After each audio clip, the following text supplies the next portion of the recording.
In this video, we take a look at the two-sample t-test. So this is when we are comparing two groups of quantitative data measuring the same mean, and we use the t-test in scenarios where we do not know the population standard deviation.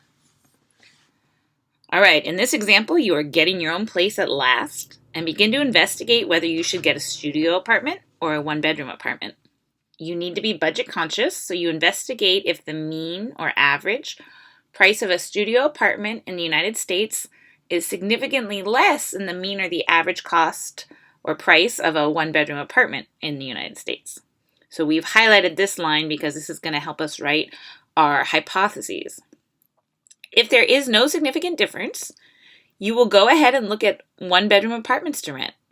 If your research shows that studio apartment prices are significantly less, you will focus your attention only on studio apartments. So housing economists at apartmentlist.com compile data about national housing prices each month. In StatCrunch, we are going to find and open the file U.S. apartment rent data March 2018 and read through the variables and determine which variables will be of use in our hypothesis test. So let's head into StatCrunch and find that file. So in StatCrunch, we can go to Datasets, and then we'll type in U.S. apartment rent, and that should bring up our file in the results.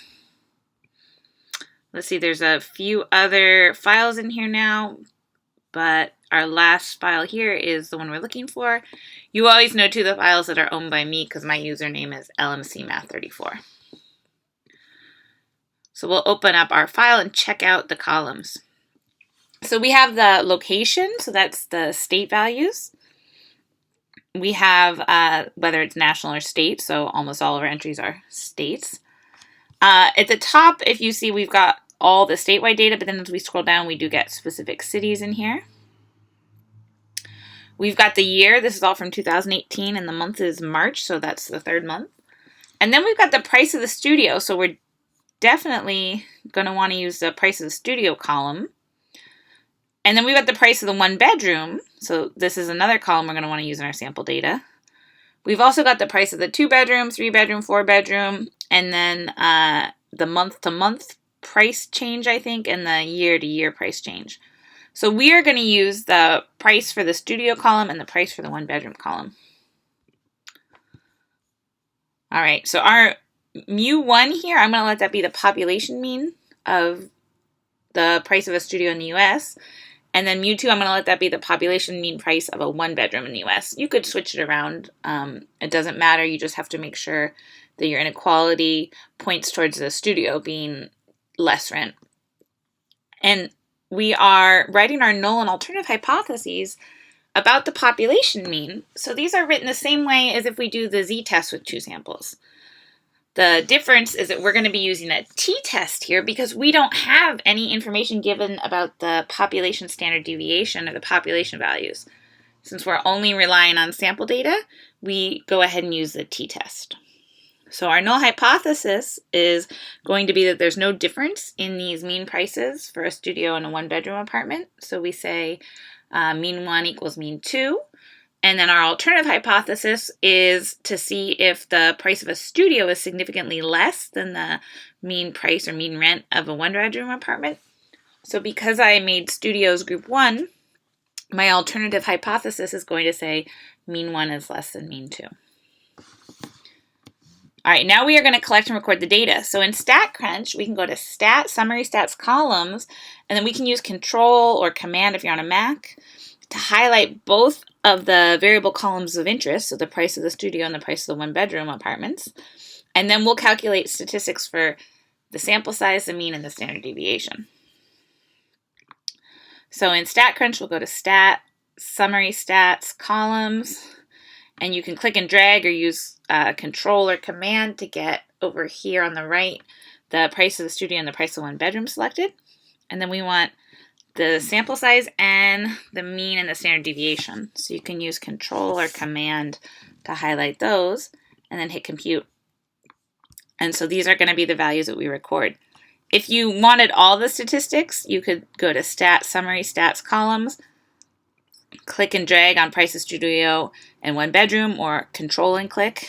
And then if you just leave everything highlighted and hit compute, you get all the statistics. So the sample size, the mean, and the standard deviation are in that table, so it's definitely okay to paste in the whole table as well. And I said paste in because if we were working on a document, we would highlight and paste it. Like if you're typing up a project report, you could highlight and paste it, or in a discussion board post. All right, so I've recorded the data here. Both groups have the same sample size, 1,385 apartments in each group. And then the sample mean for the studio is about $950, 0.6188. And the price of the one bedroom is about $1,099, 0.27. Remember, these are national data, so not just California. If you just looked at California, we'd see higher values. And then we have the sample standard deviations. So we use S here because these are the standard deviations of the sample, not the whole population. So we've got S1 and S2 corresponding with the standard deviations for studio apartments and one bedroom apartments. All right, now we want to calculate the t-score. So this is probably the only place you'll see me write out the t-score calculation. StatCrunch can calculate it much faster and more accurately than we can by hand. But if you want to do it by hand to check StatCrunch, here's how we do that. The numerator is the difference in the sample means, because remember, we're checking to see are they significantly different or not, or in this case, are studios significantly less or not. And so we take the sample mean price of the studio and subtract that from the sample mean price of the one bedroom apartments. And then our denominator is the standard error formula. It's just like the standard error formula for the z-score, except we're using sample standard deviations here instead of population standard deviations. So we take sample standard deviation 1, we square it. You can see already how I'd make all sorts of little mistakes with rounding, or if I don't write down all my decimals, my results will be a little different than StatCrunch. And then we divide that by the sample size, and then we add that to the similar calculation for sample group 2. We take standard deviation for sample group 2, square it, divide by the sample size, and we add those up in square root. So we don't want to be doing this by hand very often. When we go through that whole calculation, it should work out to be right around negative 8.3580. Let's go into StatCrunch and verify those calculations. All right, here in StatCrunch, I'm going to go to Stat, T-Stats, 2 samples, and then I'm going to say with data. You could also say with summary and type in the values we have. And so my values are in price of a studio for the sample 1, leave the where part blank. And then sample 2, my values are in price of a one bedroom. And we are doing a hypothesis test to see if mean 1 is less than mean 2. So change our alternative hypothesis to be the less than symbol. We never check to see if the difference is anything other than 0 when we're doing 2 sample tests in this class. So you always will just leave this at 0 here when you're doing any sort of 2 sample test. StatCrunch gives us a little more power if we wanted to check to see if the difference was some value, but we leave it at 0 for our purposes. And then if we'd like to see the p-value plot, go ahead and click Optional Graphs and Tables, p-value plot. All right, so here is the verification of our t-stat.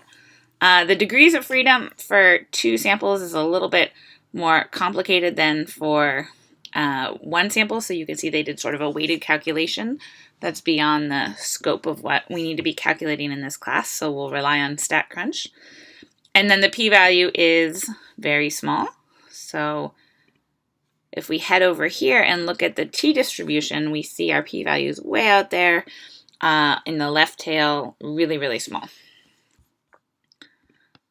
So let's record our results here. So I put here that the p-value is less than 0.0001.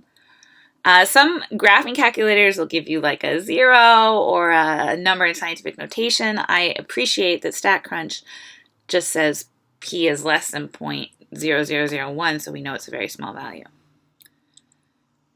So for our conclusion, we are going to say that we reject the null hypothesis, and that's because our p-value is less than the 0.05 significance level. And we conclude that the mean rent for a studio is significantly less than the mean rent for a one-bedroom. So there is enough evidence to conclude that a studio price is less than a one-bedroom price as of March 2018 in the US.